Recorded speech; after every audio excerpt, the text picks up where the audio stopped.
Try it tonight and see if it will not prove itself in performance in the not distant future. There is no limit attached to it. Now let me give you one most encouraging thought from John's first letter. We know that whatever we ask, and no matter what it is, whatever we ask of him, it will be accomplished.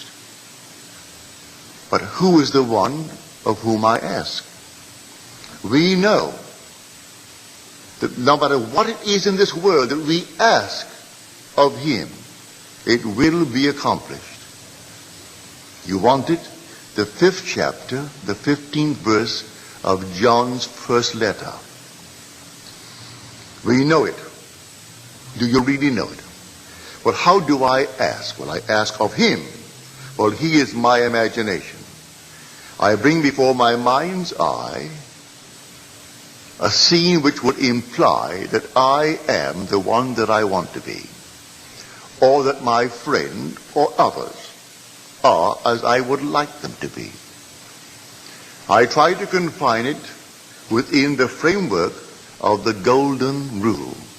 That is, doing unto others what I would love them to do unto me, and not to go outside of that rule.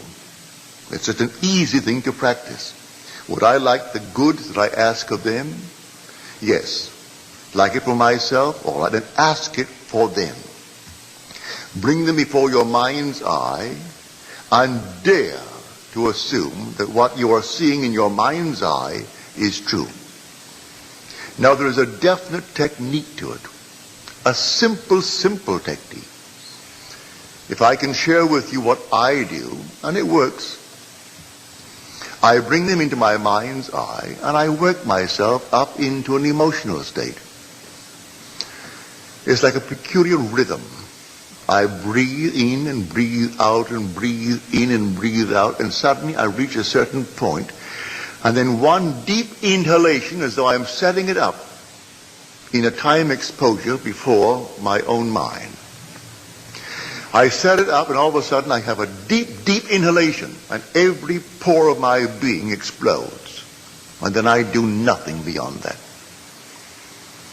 It's taking that scene and setting it up in a time exposure before the eternal event. And then I explode it and then let life develop it. And life develops it. And then I get the call, or I get the wire, or I get a letter confirming that which I did. And I do nothing to make it so. I simply believe implicitly in Jesus Christ, but I have found him. I have found him as my own wonderful human imagination. I believe that all things are possible to him.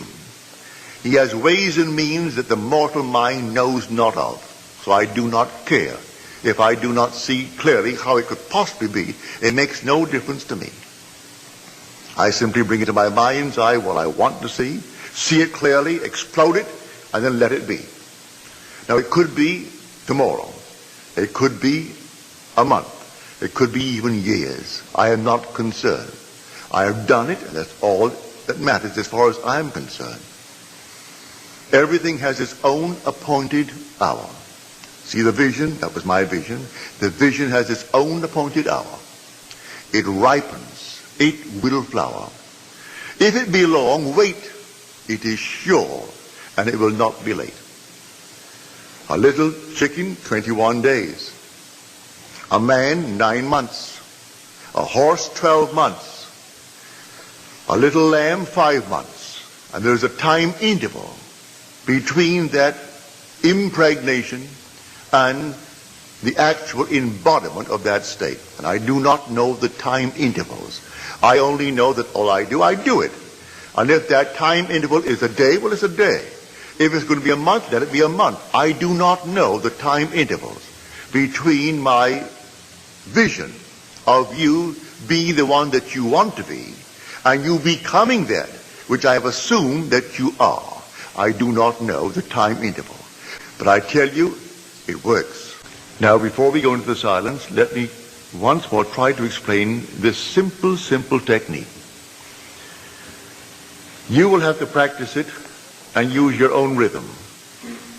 You don't have to be in church to do it. You can be sitting here tonight. You can be at home listening to nice music. You can be simply relaxing with a drink. It doesn't matter what you're doing and where you are, but want to do it. Get into a lovely, quiet, relaxed frame. No so-called holy attitude. Forget that. You're holy when you're in love. God is love. So you would love it for someone else. That is all that you need. That mood. Wouldn't it be wonderful if she actually had it? If he had it? If they had it? Also, you know exactly what you want now. And then you imagine you are seeing them. You can see them in your mind's eye and see them vividly. And then breathe yourself into a rhythm. They're telling you that they have it.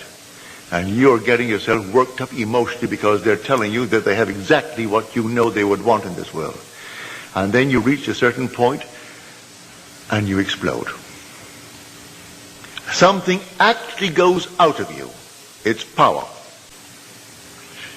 You work yourself up into a certain emotional state and then suddenly you explode. And you feel everything go out. And you cannot repeat it. There's no desire to repeat it. It was an actual psychic, sexual act. But there's no physical act. There is no evidence of any physical act. But it's the same thrill that you would were it a physical act. Work yourself right up into that state and then let it go. And do not raise one finger to make it so, any more than you would after impregnation. What can you do after pregnancy is taking place? Nothing. Leave it alone and let it take place in its own good time.